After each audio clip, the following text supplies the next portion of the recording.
елочка, а вот сама куала, то, что осталось от нее, вот этот вот столбик. А куала не сохранилась, да? Нет, к сожалению, не сохранилось. Остался вот такой вот только столбик, и там камни посередине. К сожалению, вот на пленке не видно следы от этой изгороди. Так вот немножечко, по-моему, показывает. Вот, а вживую это было видно, что там когда-то было. То есть в этот день приходили и молились всей деревней.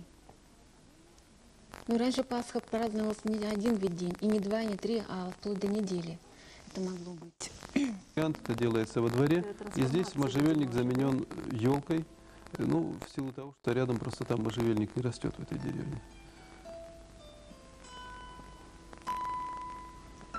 Ну, кстати, это и, в общем-то... Очевидно, 3 раза надо пройти через... Да, этот 3 раза огонь, нужно да? перешагнуть огонь, чтобы И очиститься. произнести особые слова. Вот хозяйка дома говорила в это время что-то.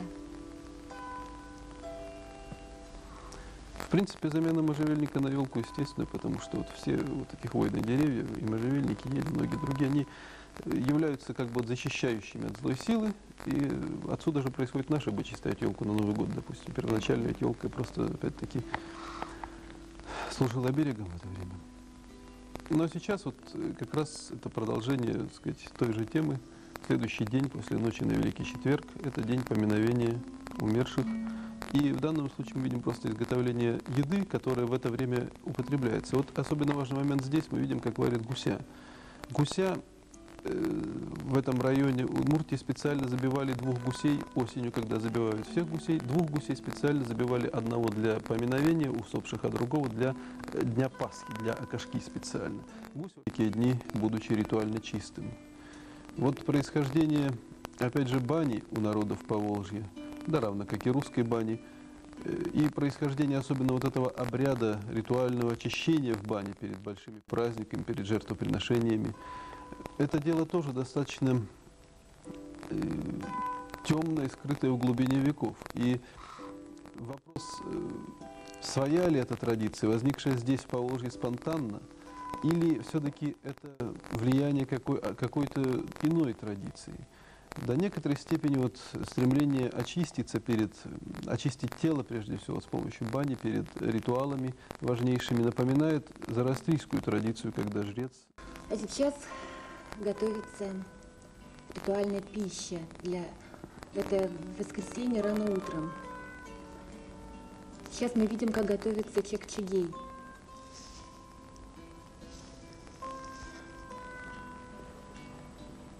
Видимо, это заимствовано от тюркского чак-чака, что-то такое сладкое блюдо. Его обжаривают в духовке, в печи, вернее, а потом поливают маслом.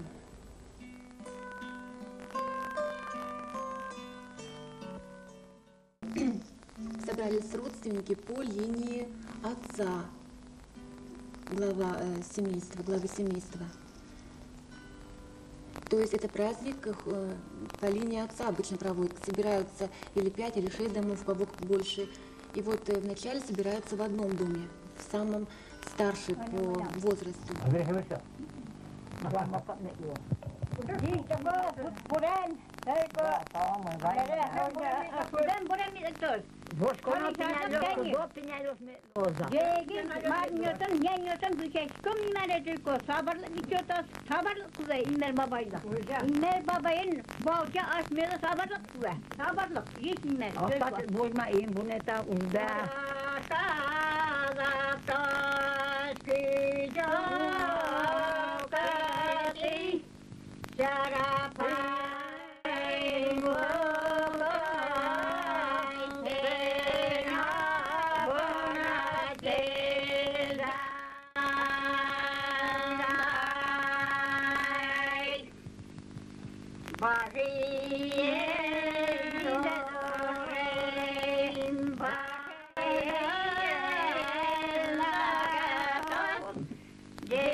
Как видели, кульминацией этого праздника является песня собираются за столом и поют песню этого обряда. Затем они ходят из дома в дом. Обычно направление четко было организовано. Если есть река, то против течения реки. То есть вверх поднимается, если реки нет деревни, то по движению солнца, по стрелке.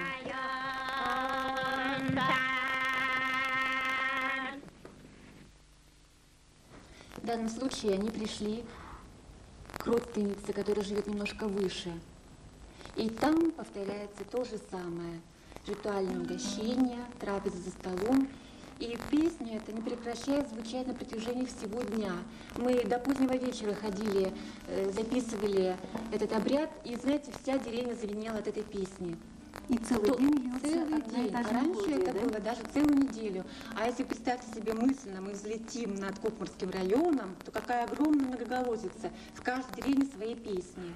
Буквально, правильно вот сказано в словах «Арсенулык тема кашкает, Грлалас баскич выжият». В году приходящая Пасха звенит на ступеньках. Вот, кстати, вот они ступеньки, на ступеньках дома. Эти ступеньки тоже играют свою роль в этом обряде. Недаром их слова говорят. Песни об этом. Тут те же самые абсолютно блюда. Это плавня, чехчиги. И крашеные яйца почему-то в этот раз не делали, но обычно яйца красят. И самое главное блюдо – акашка джеджек, пасхальный гусь. Гусь обряда акашка. И звучат те же самые песни.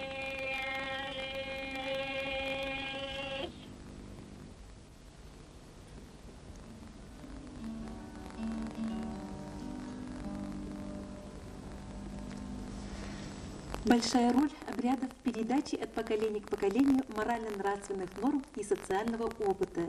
Ритуалы, обряды утверждают стабильный стереотип поведения, нормы нравственности и ценностные ориентации.